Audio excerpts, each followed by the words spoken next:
ನೋಡಿ ಒಂದು ನಿಮಿಷ ಅವ್ರು ಗ್ಲಾಸ್ ಬೇಕಿದೆ ಒಂದು ನಿಮಿಷ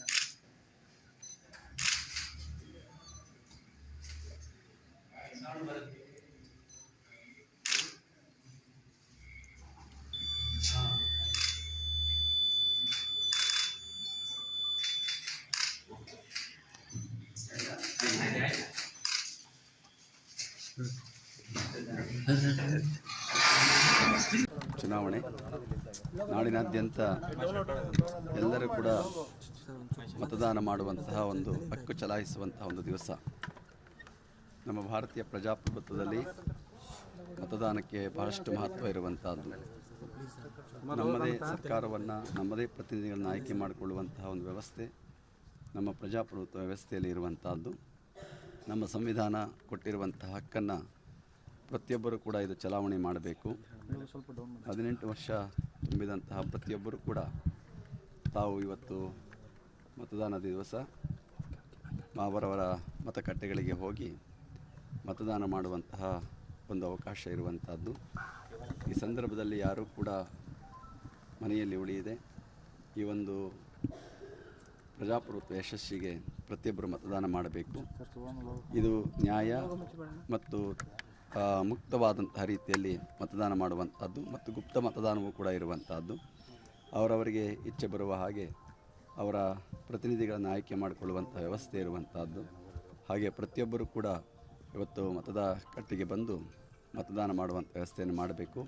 ನಾವೆಲ್ಲರೂ ಕೂಡ ಭಾರತೀಯರಾಗಿ ಭಾರತೀಯ ಪ್ರಜೆಗಳಾಗಿ ನಮ್ಮ ಹಕ್ಕು ಮತ್ತು ಕರ್ತವ್ಯಗಳೆರಡನ್ನೂ ಕೂಡ ಪಾಲನೆ ಮಾಡಬೇಕಾಗಿರುವಂಥದ್ದು ಪ್ರತಿಯೊಬ್ಬರ ಕರ್ತವ್ಯ.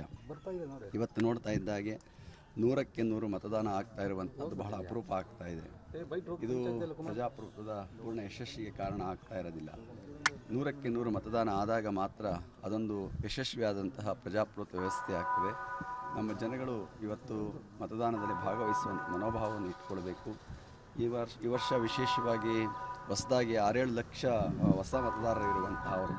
ಹಾಗೆ ಪ್ರತಿ ವರ್ಷವೂ ಕೂಡ ಇದಕ್ಕೆ ಸೇರ್ಕೊಂಡು ಬರ್ತಾ ಇರ್ತಾರೆ. 18 ವರ್ಷ ತುಂಬಿದಂತಹ ಎಲ್ಲ ಯುವಕ ಯುವತಿಯರು ಕೂಡ ಈ ಮತದಾನದಲ್ಲಿ ಪಾಲ್ಗೊಳ್ತಾ ಇದ್ದಾರೆ. ಹಿರಿಯರಿಗೆ ಈಗಾಗಲೇ 80 ವರ್ಷ ತುಂಬದವರಿಗೆ ಚುನಾವಣಾ ಆಯೋಗ ಒಂದು ವ್ಯವಸ್ಥೆಯನ್ನು ಮಾಡಿದೆ. ಮನೆಯಿಂದಲೇ ಅವರಿಗೆ ಮತದಾನ ಮಾಡುವಂಥ ವ್ಯವಸ್ಥೆಯನ್ನು ಮಾಡಿ ಅನುಕೂಲ ಮಾಡಿಕೊಟ್ಟಿದೆ. ಹೀಗೆ ಅನೇಕ ಸೌಲಭ್ಯಗಳನ್ನು ಒದಗಿಸಿಕೊಡುವುದರ ಮೂಲಕ ಈ ಮತದಾನ ಯಶಸ್ವಿಯಾಗಬೇಕು, ಪ್ರತಿಯೊಬ್ಬರು ಪಾಲ್ಗೊಳ್ಳಬೇಕು, ಜಾಗೃತರಾಗಬೇಕು ಅನ್ನುವಂತಹ ಅನೇಕ ಕಾರ್ಯಕ್ರಮಗಳನ್ನು ಆಯೋಜಿಸ್ಕೊಂಡು ಬರ್ತಾ ಇದ್ದಾರೆ. ನಾವು ನೋಡಿದಾಗೆ ಈ ಒಂದು ಚುನಾವಣೆ ಬಂದಾಗ ಈ ಜಾಗೃತಿ ಕಾರ್ಯಕ್ರಮಗಳು ಬಹಳಷ್ಟು ನಡೀತಾ ಇರ್ತವೆ. ಅದಕ್ಕಿಂತ ಹೆಚ್ಚಾಗಿ ಜನಗಳೇ ಜಾಗೃತರಾಗಬೇಕು.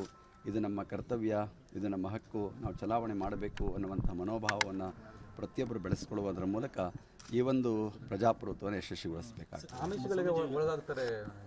ಅದು ತುಂಬ ತಪ್ಪದಾಗಬಾರ್ದು. ನಮ್ಮ ಒಂದು ಮತ ಅದಕ್ಕೆ ಅಮೂಲ್ಯವಾಗಿರುವಂತಹದ್ದು.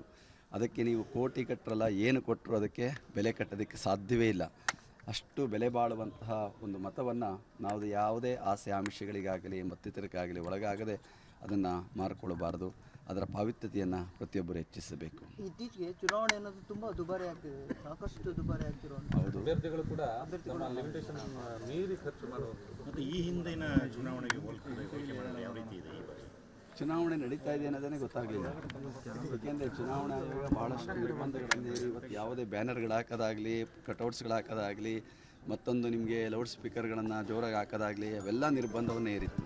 ನೀವು ನೋಡಿದಾಗ ಎಲ್ಲೇ ಹೋದರೂ ಕೂಡ ಏನಪ್ಪ ಚುನಾವಣೆ ಇದೆಯಾ, ಯಾರು ನಿಂತವ್ರೆ ಅಂತಲೇ ಗೊತ್ತಾಗ್ತಾ ಇಲ್ಲ. ಆ ರೀತಿಯಲ್ಲಿ ಒಂದು ವ್ಯವಸ್ಥೆಯನ್ನು ಮಾಡಿದೆ. ಅದಕ್ಕೆ ತಕ್ಕಾಗಿ ಎಲ್ಲರೂ ಕೂಡ ಅದಕ್ಕೊಳಗಾಗಿ ಅವರ ಪ್ರಚಾರವನ್ನು ಮಾಡಿದ್ದಾರೆ.